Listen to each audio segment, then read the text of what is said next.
Bonjour à tous, bienvenue donc à ce webinaire prévu donc aujourd'hui depuis quelques semaines qui va aborder le thème suivant, comment se démarquer des autres candidats.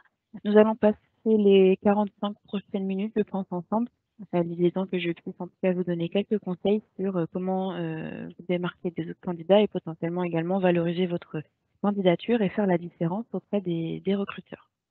L'échange va se dérouler de la façon suivante. Dans un premier temps, nous allons voir la préparation à un entretien de recrutement.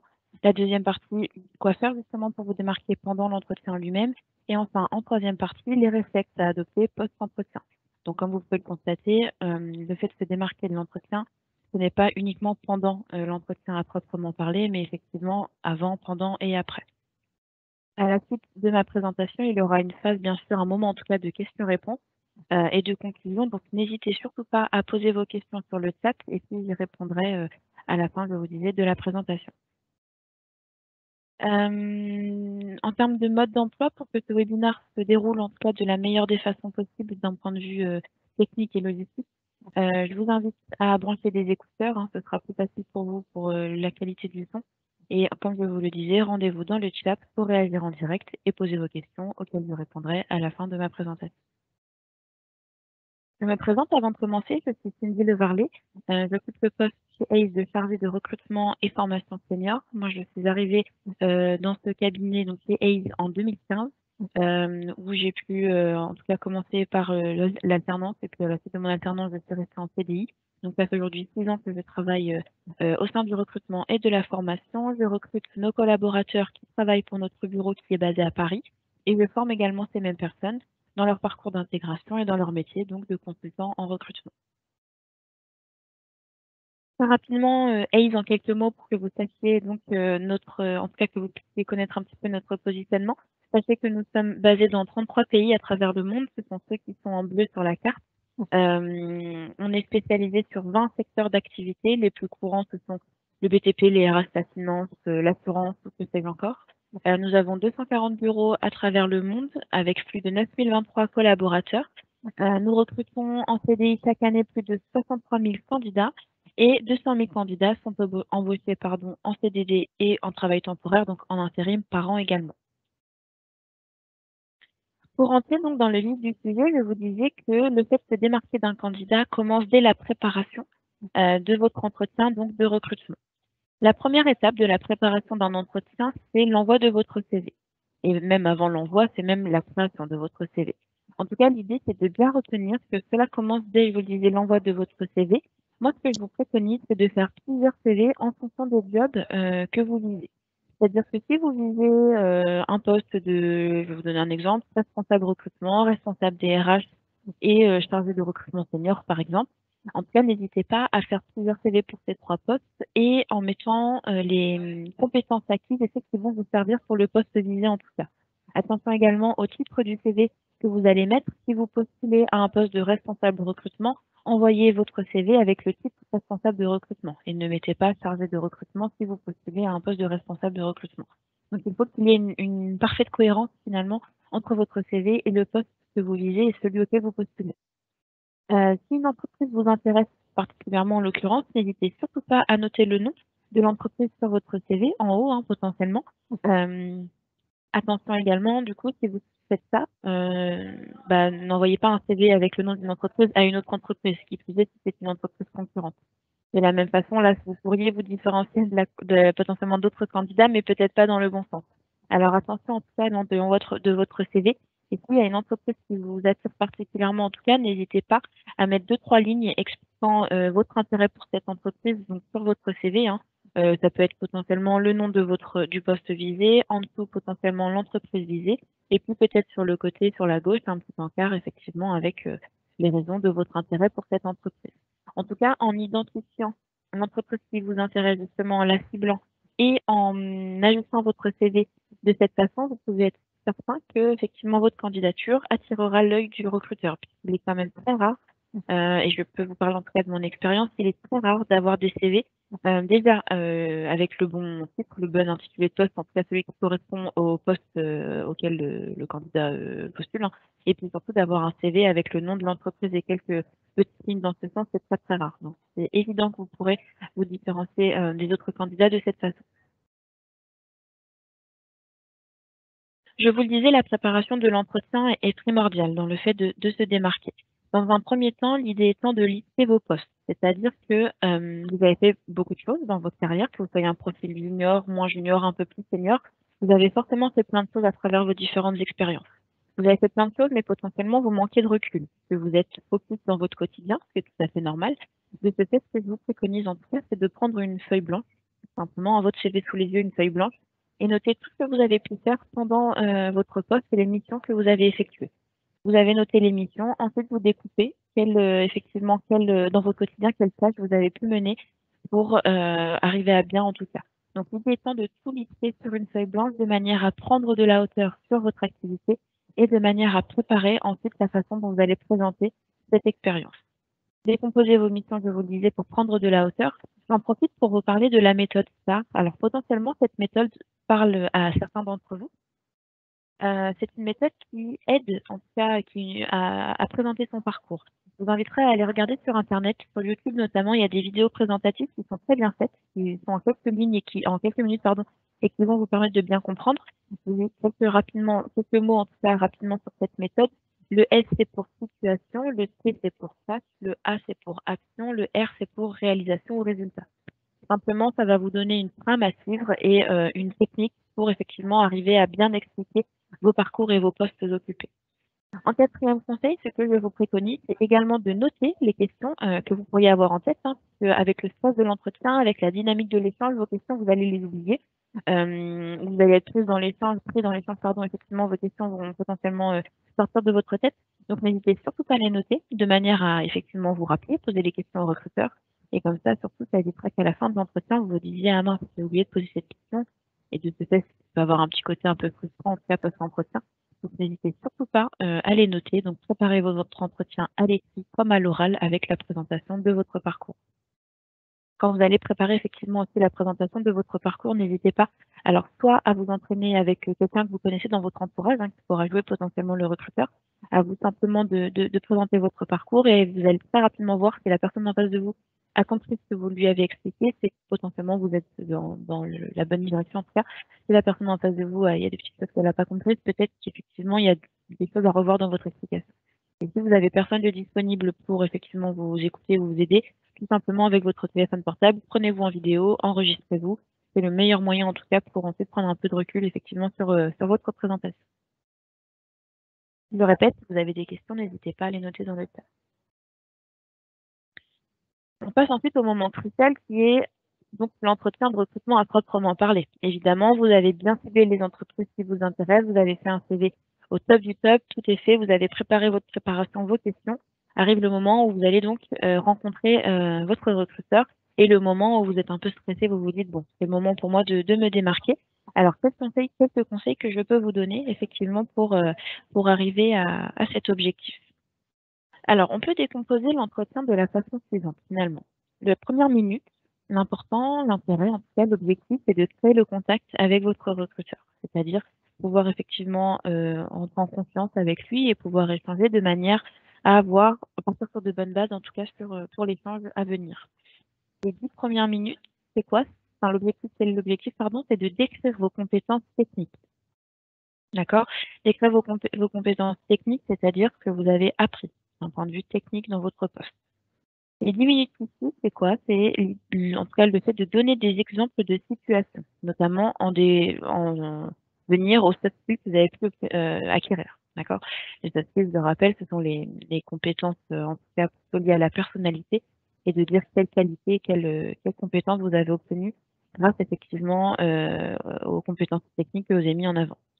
Les 5 minutes qui suivent, l'idée étant là d'affirmer la cohérence entre le parcours professionnel et le job que vous visez maintenant.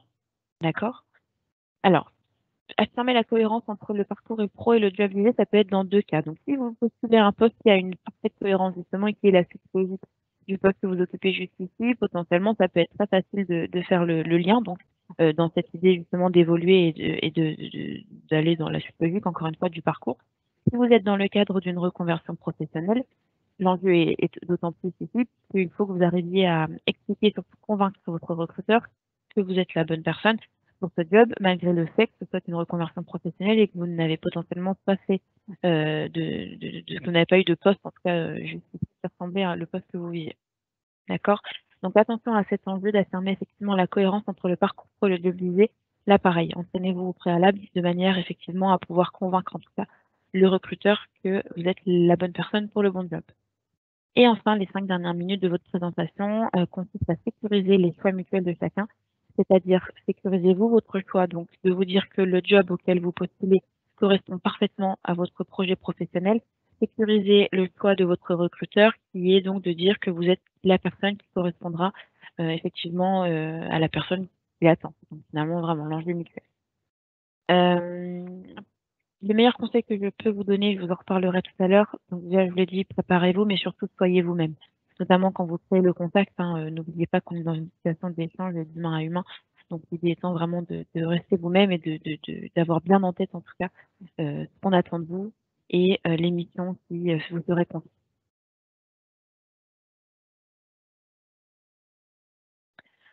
Dans le recrutement, on parle régulièrement de la règle des 20 premières secondes. La règle des 20 premières secondes, qu'est-ce que c'est? Attention à votre apparence physique, c'est-à-dire que ce soit en entretien physique ou en entretien visio, on a tendance à se dire que potentiellement ça peut être plus souple, mais non. L'entretien visio, les règles sont tout à fait les mêmes en termes d'apparence en tout cas. Attention à votre apparence physique, j'entends évidemment la tenue professionnelle, hein, visez bien une tenue professionnelle. Je pense également à votre coiffure, à votre apparence de façon plus générale, d'accord? Donc attention à votre apparence physique, tenue à adapter en fonction du poste et de l'entreprise. C'est-à-dire que si vous postulez dans un grand groupe ou que vous postulez dans une PME ou une start-up, potentiellement, effectivement, on n'attendra pas la même chose de vous en termes de tenue hein, professionnelle. C'est quelque chose d'un peu plus ou d'un peu moins formel. En fonction du poste également, attention, si vous visez ou si vous postulez un poste de commercial, le dress code ne sera potentiellement pas le même que si vous visez un poste je sais pas, d'hôtesse d'accueil, d'accord? Donc attention dans tous les cas à rester sobre et professionnel, hein. On va privilégier les couleurs plutôt sombres et les tenues en tout cas plutôt uniformes. Je vous l'ai dit, soignez votre coiffure. Et puis effectivement, le sourire sera bien évidemment votre plus bel atout. Ne sous-estimez pas le poids du sourire lors d'un entretien de recrutement.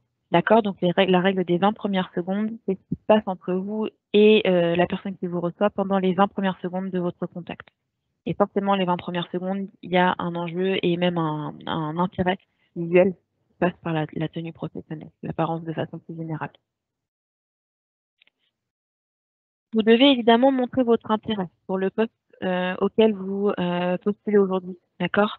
Il y a 5 points importants. Le premier, c'est de prendre des notes par rapport au moment où c'est au recruteur de parler. C'est-à-dire que vous avez eu votre temps de parole. En fait, normalement, ça se passe de cette façon. Une fois que vous avez pu présenter votre parcours et votre projet professionnel, le recruteur prend la main pour vous parler davantage du poste et de ce qu'il attend du futur collaborateur, en tout cas. Prenez un maximum de notes. Alors déjà parce que vous allez faire bonne impression, c'est important, et c'est de cette façon que vous vous démarquez des autres candidats, mais aussi puisque vous, si vous êtes dans une dynamique de recherche active, potentiellement vous faites plusieurs entretiens dans la même journée, dans la même semaine. Si vous ne prenez pas de notes, vous n'allez pas vous rappeler ce que chacun des recruteurs vous dit. Donc vous aussi, votre intérêt, il est tout à fait présent ici. Prenez des notes pour vous rappeler un peu les missions du poste et les enjeux. Soyez curieux, c'est le deuxième point important, c'est-à-dire n'hésitez pas à poser des questions aux recruteurs, hein, évidemment, sur le poste, bien sûr, sur l'entreprise, sur ce qu'on attend du prochain collaborateur. Alors, indépendamment des questions que vous avez pu préparer au préalable, surtout, n'hésitez pas à rebondir sur les propos hein, de votre collaborateur, de votre recruteur, pardon. Donc, rappelez-vous, hein, et c'est en troisième point que je vous l'ai mis, vous êtes dans une situation d'échange humain. À l'entretien, il y a un enjeu qui est des deux côtés, hein, évidemment. Donc, vous êtes vraiment dans une situation d'échange humain avant que ce soit un recruteur en face de vous, c'est une personne humaine. Donc, pour le coup, c'est de cette façon que vous allez pouvoir, en tout cas, vous démarquer et puis poser des questions à cette personne. C'est-à-dire que vous êtes, encore une fois, je me répète, mais dans un échange qui est quand même plus spontané, même s'il a pu être préparé au préalable. Donc, n'hésitez pas à entrer dans cette situation d'échange. Et enfin, le 5e point qui est important, c'est celui de se renseigner au préalable sur le poste, sur l'entreprise. N'arrivez pas en entretien, en tout cas en découvrant tout à fait la fiche de poste, en découvrant l'entreprise et en n'ayant aucune idée de qui est en face de vous. Pour le coup, c'est très important de vous renseigner au préalable et de, en tout cas, que le recruteur constate que vous vous êtes renseigné. D'accord? Attention malgré tout, encore une fois, si je peux vous donner un petit conseil, c'est bien de vous renseigner, c'est même primordial, c'est bien de montrer au recruteur que vous vous êtes renseigné. Attention malgré tout à ne pas tomber dans le jeu de réciter, en tout cas, ce que vous avez pu retenir, hein. Il faut que vous démontriez votre intérêt et le fait que vous vous êtes renseigné, mais de façon subtile, encore une fois, il faut que l'échange amène, en tout cas, à ce genre d'informations. Et ne soyez pas dans le fait de vous dire, je dois réciter absolument ce que j'ai retenu pour que le recruteur se rende compte. Non. Là, ça manquerait de spontanéité et pour le coup, ça pourrait avoir un côté un peu péjoratif pour le coup à l'échange. Je peux vous donner, si vous voulez, des petites choses à ne pas faire. Je vous ai listé même les choses à ne pas faire pour justement ne pas rater, j'allais dire, votre entretien. Alors, c'est important de ne pas être négatif. Je vais formuler d'une autre façon, c'est important d'être positif. C'est-à-dire que là, dans les choses à ne pas faire, quand on dit ne pas être négatif, c'est-à-dire ne pas, c'est très important, potentiellement vous l'avez déjà entendu, mais ne pas dénigrer votre ancienne entreprise. Vous pouvez avoir un regard tout à fait objectif sur la situation. S'il y avait des choses qui n'allaient pas, qui vous ont en tout cas poussé vers la sortie, c'est tout à fait compréhensible et il n'y a pas de problème avec ça, mais il faut simplement bien choisir ces mots et bien réfléchir à la façon dont vous allez amener, en tout cas, ce qui vous a poussé vers la sortie, d'accord? Donc ne soyez pas négatif. De la même façon, attention à la façon dont vous allez parler de votre ancien manager, des personnes qui vous entourent. Donc, ayez toujours un regard objectif tout en étant factuel et positif, en tout cas tout en n'étant pas négatif. Dans les choses qu'il ne faut pas faire, il ne faut pas mentir. Et si vous mentez sur votre CV, sur vos expériences professionnelles ou pendant l'échange, ça va être remarqué, hein. Rappelez-vous, les prises de référence ont pour objectif de valider que vous dites avec la personne qui a travaillé avec vous au préalable. Donc, dans tous les cas, si vous avez menti, effectivement, on va le savoir. De la même façon, je fais un petit parallèle sur effectivement les hobbies potentiels. Si vous décidez de mettre des hobbies sur votre CV, mettez des hobbies qui sont de vrais hobbies, d'accord? Ne mentez pas sur ces hobbies, puisque vous pouvez, le risque en tout cas, c'est que vous tombiez sur une personne qui partage le même hobby que celui que vous avez noté sur votre CV qui potentiellement va engager la conversation dans ce sens. Et là, du coup, forcément, il va y avoir un décalage. Et si le recruteur se rend compte effectivement que vous avez menti ou en tout cas que vous avez peut-être un petit peu enjolivé la réalité, bon, ça risque d'avoir un côté très péjoratif sur votre candidature. Dans les choses à ne pas faire, il y a le fait de ne pas arriver en retard, et je le précise même en visio. La ponctualité est quelque chose de très important dans un environnement professionnel. Et le premier moyen, en tout cas, de vérifier pour nous, recruteurs, si vous êtes quelqu'un de ponctuel, c'est l'entretien de recrutement. Bien évidemment, vous pouvez avoir des circonstances qui font que vous pouvez être amené à être en retard, hein, donc soit un problème de transport, un problème de connexion potentielle. Alors, ce sont des problèmes qui peuvent s'anticiper malgré tout. Attention, hein, si vous vous rendez dans l'entreprise, préparez bien votre trajet, préparez le temps de transport et surtout prenez un temps de latence à partir plus tôt hein, pour anticiper justement, je vous le disais, les problèmes de transport. Si c'est un entretien en visio, préparez tout simplement la visio, testez votre connexion, mettez un casque lors d'une visio en tout cas. Il est important de prévoir des casques ou un écouteur parce que si vous êtes en haut-parleur, il y a des bruits parasites qui vont venir un petit peu gêner en tout cas l'échange. Donc ce sont des choses qui peuvent se préparer. Après, on n'est pas à l'abri d'une situation un peu plus, pour le coup, spontanée. Si vous avez du retard, c'est pas grave en soi, mais il faut prévenir bien évidemment le recruteur. Mais dans tous les cas, au mieux, n'arrivez pas en retard évidemment. D'accord? Donc même en vidéo, je le répète, c'est important. Connectez-vous 5 minutes avant l'heure du rendez-vous. Et enfin, dans les choses à ne pas faire, on liste aussi le fait de parler de salaire trop rapidement. Alors, généralement, en entretien, le salaire, c'est quelque chose qui vient potentiellement à la fin de l'échange. C'est quelque chose que vous avez verrouillé au téléphone avec le recruteur. Et si ce n'est pas été fait, dans tous les cas, vous en parlerez pendant l'entretien. Je vous le dis, généralement, c'est plutôt à la fin de l'échange, en tout cas vers la fin de l'échange. Normalement, j'ai envie de dire que le recruteur va amener la cause. C'est plutôt, le conseil que je peux vous donner, c'est de laisser le recruteur amener le sujet. Si jamais vous voyez que vous arrivez à la fin de l'échange et que le recruteur n'en a pas parlé, il se peut que ce soit un oubli de sa part d'ailleurs, donc n'hésitez pas à amener la conversation. Mais effectivement, n'en parlez pas trop rapidement, attendez, laissez le recruteur amener la discussion en tout cas, et si ce n'est pas le cas, attendez potentiellement la fin de l'échange pour en parler. En tout cas, parlez-en après avoir présenté votre parcours, votre projet professionnel, et parlez-en après le poste que vous visez, d'accord? faut pas que le recruteur se dise que ce qui vous intéresse, c'est la rémunération plus que le poste. Là, pour le coup, ce serait pas forcément un point positif de votre côté. Donc, je répète, les choses à ne pas faire, être négatif, mentir, arriver en retard et parler de salaire trop rapidement. Si vous ne faites pas ces 4 choses, il n'y a aucune raison pour que l'entretien se passe de mal ou d'une mauvaise façon. Alors, je le répète encore une fois, si vous avez des questions par rapport à ce que je suis en train de dire, n'hésitez pas à les noter sur le chat et je prends le temps d'y répondre juste à la fin de cette présentation. On en arrive au moment où vous avez réalisé votre entretien avec succès. Donc, jusqu'ici, vous êtes plutôt content de vous. Vous avez eu l'impression qu'il y a eu un bon feeling avec le recruteur et vous êtes plutôt content de la prestation que vous avez pu, en tout cas, faire en entretien. Le processus n'est pas terminé. Votre rôle, en tout cas, dans ce process n'est pas terminé. Il reste effectivement l'étape post-entretien. Donc, votre implication dans l'après-entretien de recrutement. Le mail de remerciement, c'est un sujet qui vient régulièrement. Moi, je sais que très régulièrement, je fais des webinaires, des présentations auprès de professionnels. Et c'est vrai que très régulièrement, le mail de remerciement, c'est un sujet qui revient en tout cas au goût du jour. La question, c'est de se dire, est-ce que j'en fais un? Est-ce que j'en fais pas? Si j'en fais un, quand? Comment? Alors oui, effectivement, vous pouvez en faire un. Et même, je vous le conseille vivement, faites un mail de remerciement à votre recruteur, même s'il ne vous le demande pas. Certains recruteurs vous demandent un petit mail de feedback. Si c'est pas demandé, en tout cas spontanément, vous prenez l'initiative d'envoyer un mail de remerciement. Gardez en tête que le recruteur a pris du temps pour vous recevoir. Alors évidemment, il y a un échange qui est mutuel, mais malgré tout, le recruteur a pris du temps pour vous recevoir. Donc simplement pour ce moment d'échange, n'hésitez pas à le remercier. Et comment justement pouvoir le construire de façon en tout cas constructive. Ce mail de remerciement, pourquoi il est important? Parce que je vous le disais, c'est une étape importante et c'est ce qui fait la différence. Sur 10 candidats, si je vous donne mon retour à moi, en tout cas mon retour d'expérience, ça fait plusieurs années maintenant que je fais du recrutement. Sur 10 candidats rencontrés, peux vous dire que 2 candidats au plus font un mail de remerciement. Et ce sera plutôt 1 plus que 2 d'ailleurs. Un candidat sur 10 fait un mail de remerciement. C'est très peu. C'est très peu et ce mail peut faire la différence. Pourquoi? Parce que imaginons que vous êtes dans un contexte où vous avez le sentiment d'avoir raté votre entretien.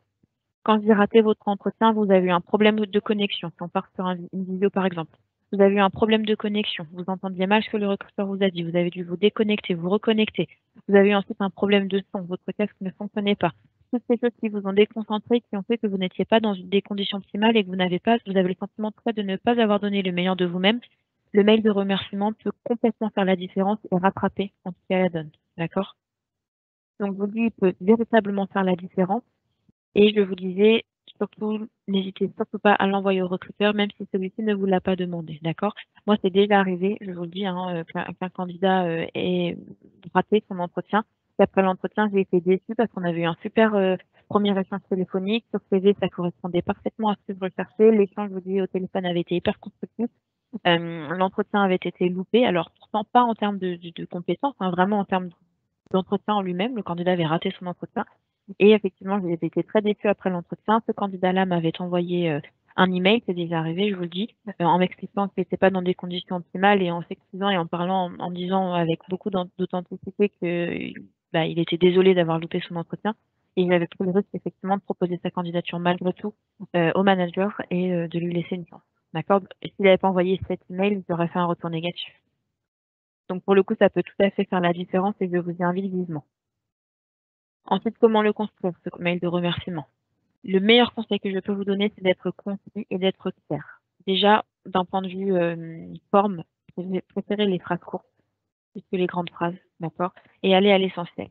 Donc, le premier conseil que je peux vous donner, c'est de remercier le recruteur pour le temps qu'il vous a consacré. Ensuite, le deuxième conseil que je vous donne, c'est de recontextualiser. Rappelez-vous, le recruteur, il a pris du temps pour vous rencontrer, mais potentiellement, il a rencontré 1, 2, 3, 4, 5 autres candidats dans la semaine. Donc, effectivement, c'est bien de recontextualiser en disant, je fais suite à l'entretien qui a eu lieu telle date à telle heure pour tel poste. Troisième conseil que je vous donne, rappelez évidemment votre motivation pour le poste. Et en vient le quatrième conseil, valorisez votre candidature en mettant en avant vos compétences clés et ce pourquoi ce poste est fait pour vous. D'accord? Donc, troisième et quatrième conseil vont ensemble. Rappelez votre motivation pour le poste, rappelez pourquoi ce poste vous intéresse et surtout pourquoi vous êtes la bonne personne pour ce poste. D'accord? Chez Ace, on a l'habitude de dire que on parle de la bonne personne pour le bon poste. Et là, c'est véritablement, en tout cas, le moment où vous allez mettre en avant ces points-là, d'accord? Et puis évidemment, vous terminez en remerciant et en signant et en précisant que vous vous tenez à disposition pour potentiellement d'autres entretiens, d'accord? Donc 4 étapes. Première, c'est recontextualiser, rappeler votre motivation pour le poste et valoriser votre candidature en mettant en avant les compétences clés que vous avez et ce pourquoi ce poste est fait pour vous, d'accord? Je le répète, utilisez des phrases courtes et en termes de justement de lignes, de taille du mail, on a pour habitude de dire qu'un mail de remerciement doit faire une petite dizaine de lignes, pas plus. Gardez en tête que si votre mail est trop long, le recruteur malheureusement ne va pas le lire, d'accord? Ou en tout cas va le lire dans les grandes lignes. Donc soyez clair, concis, allez à l'essentiel. Attention, malgré tout, vous pouvez tout à fait relancer le recruteur quelques jours après l'entretien en fonction du délai de retour qu'il vous a donné. C'est tout à fait un moyen de démontrer votre intérêt. Je vous disais, en fonction du délai donné, si le recruteur vous dit je vais vous faire un retour d'ici une semaine, d'ici dans une semaine vous aurez un retour de ma part, attendez la semaine effectivement avant de relancer le recruteur. Si le recruteur vous dit je vous fais un retour dans 48 heures, ne relancez pas le lendemain. Il faut être cohérent évidemment et garder en tête ce que le recruteur vous a donné comme délai. Mais en tout cas, vous pouvez tout à fait relancer le recruteur et c'est là que j'allais vous dire attention, entre relance et harcèlement, il n'y a qu'un pas. Relancer, c'est bien, mais attention à ne pas être trop insistant. Si le recruteur ne vous a pas fait de retour pour le moment, c'est qu'il y a une raison. Il y a très peu de chances pour qu'il vous ait oublié, d'accord? C'est soit effectivement il a eu plein de choses à faire et il n'a pas eu encore le temps de vous faire un retour, soit il n'a pas réussi à joindre l'opérationnel pour effectivement lui proposer votre candidature ou en tout cas avoir une date d'entretien à vous proposer. Donc il y a généralement une raison derrière. Donc vous pouvez bien sûr relancer, je vous disais en fonction du délai donné, mais n'appelez pas tous les jours pour savoir ce qu'il en est, n'envoyez pas d'email tous les jours pour savoir ce qu'il en est. Gardez en tête que le recruteur en tout cas a potentiellement plein de choses à faire et qu'une relance ça suffit. Si vous n'avez pas eu de retour quelques jours après, une deuxième relance effectivement ça peut s'envisager, mais soyez en tout cas subtil et vigilant par rapport à ça. Quelques conseils effectivement pour terminer notre webinaire et les conseils que je pouvais vous donner pour vous démarquer des autres candidats. Le premier conseil que je vous donne, c'est que le message doit être clair et compréhensible par votre interlocuteur, d'accord? Évitez les termes recherchés ou les termes techniques, les acronymes et les abréviations. Pourquoi? Parce que la première personne que vous rencontrez généralement lors d'un processus de recrutement, c'est un RH. Et du coup, le RH, il est là pour valider votre candidature et évaluer votre candidature, mais il ne connaît pas le jargon, entre guillemets, de votre secteur d'activité. Donc, évitez les acronymes et les abréviations, soyez clairs, utilisez des phrases simples, allez à l'essentiel, surtout encore une fois, surtout quand vous adressez à un RH. Après, allez à l'essentiel quand vous vous adressez à l'opérationnel qui, lui, pour le coup, parle le même langage que vous. Donc, adaptez votre discours à la personne qui est en face de vous. Si vous avez un RH, évitez les acronymes et les abréviations. Si vous avez un opérationnel, évidemment, allez à l'essentiel, vous parlez le même langage. Le deuxième conseil que je peux vous donner, c'est de structurer votre présentation de manière à avoir l'impression de raconter une histoire. Pour le coup, entraînez-vous, d'accord? Ce sont des choses que vous maîtrisez, que vous pouvez maîtriser et qui justement vont vous éviter le stress de la présentation, d'accord? Au mieux vous serez préparé, au moins vous serez stressé pendant votre temps de parole, pendant l'entretien, d'accord? Troisième conseil que je vous donne, c'est de répéter votre pitch, vérifier qu'il ne soit pas trop long et mémorisez-le. Veillez toutefois, je vous l'ai dit, à ne pas le réciter, d'accord? Faites preuve de spontanéité, d'authenticité. Le quatrième conseil que je vous donne, c'est d'illustrer vos propos par des exemples, des images, des chiffres, des faits concrets. Il n'y a rien de mieux pour une personne qui vous écoute que les exemples, les chiffres et effectivement les images. C'est de cette façon qu'on peut comprendre au mieux ce que vous avez pu faire, en tout cas c'est de cette façon que le recruteur vous comprendra au mieux. Et c'est de cette façon que vous serez le plus clair, d'accord? Et enfin, le meilleur conseil que je peux vous donner de toute façon, un conseil que vous devez retenir de ce webinaire, c'est celui-ci, restez vous-même, d'accord? L'authenticité est la clé d'un entretien réussi et c'est de cette façon, et c'est la meilleure même façon que vous pourrez vous démarquer des autres candidats, d'accord? Restez vous-même, ne jouez pas un jeu. Le recruteur, ce qu'il a envie, c'est d'entrer en contact avec vous, d'apprendre à vous connaître, évidemment d'évaluer votre candidature, mais surtout de voir de quelle façon est-ce que vous pourriez faire un bon élément pour l'équipe, pour le manager, pour l'entreprise. On passe beaucoup de temps au travail, on passe beaucoup de temps avec ses collaborateurs. C'est évidemment, soyez vous-même, c'est très important et c'est le meilleur conseil que je peux vous donner. Voilà ce qu'il en est de notre présentation, de ma présentation pour le coup. Je vous propose que nous passions aux questions-réponses. Avant ça, je voulais potentiellement, en tout cas, vous faire un petit, vous donner une petite information, pardon. Vous pouvez évidemment nous rejoindre sur les réseaux sociaux, sur Facebook, sur Twitter, sur Instagram et bien évidemment sur LinkedIn. Vous pouvez également retrouver nos offres d'emploi sur notre site Ace Carrière, sur le site de Ace France, www.ace.fr et Ace Luxembourg également, puisque nous sommes présents au Luxembourg et avec un bureau, donc pour le coup, il y a des offres pour le Luxembourg sur www.ace.lu.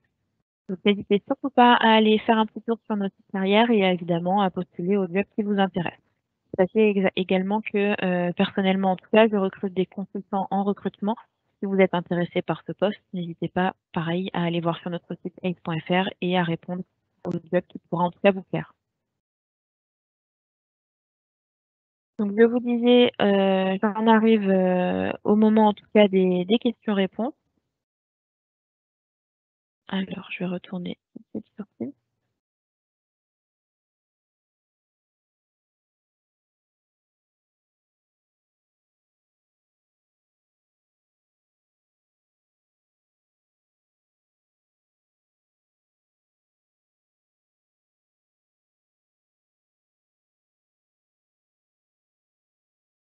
Alors, je pense que j'ai un petit problème technique, je vois pas du tout les questions apparaître.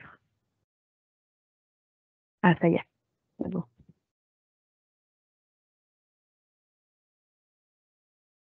Alors, j'essaie de reprendre dans l'ordre. Je fais au mieux, en tout cas, pour essayer de répondre à vos questions. Si vous en avez qui viennent, évidemment, là, pendant que je réponds à celles déjà existantes, n'hésitez surtout pas. J'essaie de faire au mieux pour être le plus clair, en tout cas, possible. Alors, Odile nous demande, sécuriser le poids de l'employeur, mais encore.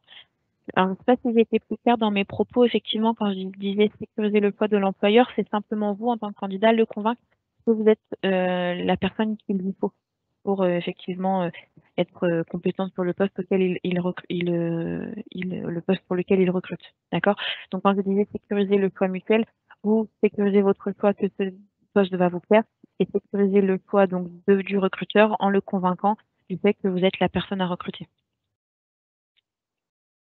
La question suivante, bonjour, est-ce qu'il y a des questions à ne pas poser en entretien? Par exemple, demander pourquoi le poste est libre, pourquoi la personne a quitté le poste pour lequel il postule, etc. Alors, il n'y a pas de questions à ne pas poser en entretien, il y a simplement le moment, finalement, un bon moment en tout cas pour poser des questions. Il faut simplement, encore une fois, trouver le moment opportun. Demander pourquoi le poste est libre, oui, c'est une question qui peut tout à fait se poser et que vous pouvez poser si c'est quelque chose qui vous intéresse, bien sûr. Demandez si c'est une création de poste, si c'est un remplacement, si c'est un remplacement depuis quand la personne était sur le poste. Ce sont bien sûr des questions que vous pouvez poser. Je vous disais simplement choisissez le bon moment, d'accord? Comme celui par exemple de la rémunération, je vous disais tout à l'heure, choisissez le bon moment pour aborder le sujet de la rémunération. Donc vous pouvez tout à fait poser ce type de questions, mais encore une fois, attendez le bon moment. Angèle nous demande que répondre à la fameuse question «Parlez-moi de vous». C'est une très bonne question. D'ailleurs, je vous invite à aller faire un petit tour sur notre site ace.fr puisqu'il y a un article sur rédigé en tout cas sur le blog dans ce sens, c'est-à-dire quand le recruteur vous dit «Parlez-moi de vous». Alors, «Parlez-moi de vous», c'est une question c'est vrai qui est très, une question même, une invitation qui est très large et qui peut potentiellement déconcerter les candidats. Dans le fait de parler de vous, alors ça dépend. Si le recruteur vous dit ça en début d'entretien, potentiellement à vous de peut-être de poser une question pour bien comprendre ce que le recruteur attend de vous. C'est-à-dire, bah, qu'est-ce que vous voulez que je vous dise plutôt sur mon parcours professionnel, sur moi en tant que personne, qu'est-ce que vous voulez savoir sur moi? Et là, le recruteur va vous aiguiller. Donc pour le coup, n'hésitez surtout pas à poser une question pour affiner la question. Et puis si vous voyez que ça arrive en deuxième peut-être partie d'entretien, quand vous avez déjà présenté votre parcours professionnel, n'hésitez surtout pas effectivement à parler de vous en tant que personne, hein, dire ce que vous faites dans la vie, qui vous êtes, ce que vous faites sur vos temps peut-être libres, si ça intéresse en tout cas la personne, si vous aimez lire ce que vous lisez par exemple, si c'est un sujet que vous avez pu amener en tout cas. Donc attention juste encore une fois à bien comprendre la question du recruteur. Merci beaucoup d'ailleurs Manon d'avoir mis le lien pour l'article juste en dessous. Comment rattraper un entretien qu'on sent avoir raté? J'ai répondu normalement à cette question. Si vous pensez avoir loupé un entretien, le mail de remerciement, le mail de feedback pourra faire toute la différence. D'accord? N'hésitez surtout pas à expliquer au recruteur dans ce mail, en tout cas de remerciement, que vous avez la sensation de ne pas avoir réussi à donner le meilleur de vous-même. S'il y a des raisons particulières, alors si ce sont des raisons un peu plus perso, bon, évidemment, vous n'allez pas rentrer dans le sujet. Si effectivement ce sont des raisons liées à un stress particulier de connexion, de transport, de que sais-je encore, enfin, si c'est quelque chose que vous souhaitez dire au recruteur, n'hésitez pas, d'accord? Ça peut tout à fait changer la donne. Si vous ne souhaitez pas expliquer que vous avez rentré l'entretien, mais que vous souhaitez tout simplement rectifier un peu, effectivement la tournure de l'échange, eh bien, le moment justement où vous allez pouvoir potentiellement rattraper ça, ça va être le mail de remerciement. D'ailleurs, le mail de remerciement, je vous l'ai pas dit, mais choisissez le bon moment également pour l'envoyer. On a l'habitude de dire que vous devez l'envoyer dans les 48 heures. Attention malgré tout à ne pas l'envoyer 10 minutes après avoir rencontré votre interlocuteur. Moi, je sais que régulièrement, à l'époque, avant Covid, où je faisais des entretiens en tout cas présentiels, quand un candidat m'envoyait son mail de feedback 5 minutes après, je me disais, bon, bah, il l'a rédigé vite fait dans les transports. Et bon, c'est vrai que c'est pas non plus très bien dans le sens où ce qu'on aime bien, nous, en tant que recruteur, c'est que le candidat ait pris le temps aussi de réfléchir à l'échange, d'avoir pris un peu de recul sur toutes les informations données. Donc, attendez peut-être la fin de journée ou le lendemain pour envoyer le mail de feedback. Ne vous précipitez pas en tout cas et soignez bien évidemment aussi les fautes d'orthographe. Très important. Avez-vous un exemple type d'un mail de remerciement? Alors non, je vous avoue, je n'ai pas ça sous la main pour le coup, mais après, je vous ai expliqué tout à l'heure hein, dans les grandes lignes et les 4 étapes de remercier, recontextualiser, redonner votre motivation et faites le parallèle entre effectivement ce qu'attend le recruteur et vous. Hein. Donc c'est pas de tournure type, mais globalement c'est plutôt dans cet ordre d'une dizaine de lignes et attention, je le répète, aux fautes d'orthographe. Comment répondre à la question quels sont vos défauts qualités?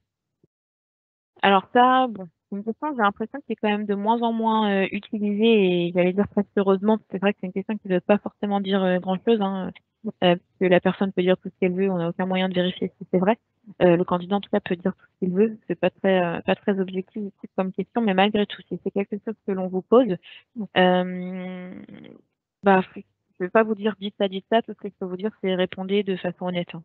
Et puis surtout donnez pas de défauts qui sont des défauts déguisés. Par exemple, mon défaut, c'est que je suis trop organisée et que j'aime bien faire les choses, bah, c'est pas vraiment un défaut. Enfin, on va jamais vous reprocher de faire trop bien les choses au travail. D'accord? Donc, attention malgré tout à ne pas déguiser vos qualités, vos défauts, pardon, en qualité. Après, pour vos défauts, bien évidemment, l'idée, c'est de prendre du recul et de pouvoir les expliquer en disant que vous travaillez dessus, que vous avez évolué grâce à ci, grâce à ça, grâce à telle situation. Donc, soyez, pour le coup, honnête. Ensuite, Daniel nous dit: «Merci pour cette présentation. Pour la partie salaire, il est toujours difficile d'estimer la rémunération de la mission écrite et la mission décrite oralement pendant l'entretien. Que préconisez-vous pour trouver un terrain d'entente?» Alors, déjà pour savoir un petit peu, quelle rémunération vous pouvez espérer, je vous invite à regarder notre étude de rémunération, qui a été faite par secteur et qui pourra tout à fait vous donner un aperçu de, voir justement ce que vous pouvez demander en termes de salaire. Moi, je vous préconise de parler en brut annuel également tant qu'on parle de la rémunération. Ce sera plus simple, sauf si vous visez de l'intérim, bien sûr, ou du contrat ou de la du freelance. Mais dans tous les cas, parlez en brut annuel si c'est pour du CDI ou CDD. Et donc, il est toujours difficile d'estimer la rémunération. Alors, en fait, là, l'idée, c'est de voir aussi ce que le recruteur va vous dire. Si vous ne savez pas trop comment vous positionner, ou dans tous les cas, ça va être une discussion que vous allez avoir avec le recruteur. Si le recruteur, il vous donne une fourchette salariale tout à fait, qui est beaucoup trop éloignée, en tout cas, de ce que vous attendez, bah, dites les choses, hein. Pour le coup, si ça vous semble trop juste, dites les choses également. Vous allez voir très rapidement s'il y a une marge de négociation ou pas. Réfléchissez également en package. Au-delà du fixe, réfléchissez vraiment en fixe plus variable, c'est très important. Après, moi, le petit conseil que je peux vous donner également, c'est de ne pas vous fermer les portes pour un poste qui vous intéresse si la rémunération est légèrement inférieure à ce que vous souhaitez. Il y a 3-4 cas à l'annuel, jusqu'à 5 cas annuels, mais que le poste vous intéresse véritablement, ne vous fermez pas les portes. En tout cas, c'est vraiment le meilleur conseil que je peux vous donner pour le coup. Il y a 20 cas d'écart, évidemment. Bon, là, c'est autre chose, mais pour quelque chose de dérisoire, en tout cas, ou de peu, ne vous fermez pas les portes. Après, que préconisez-vous pour trouver un terrain d'entente?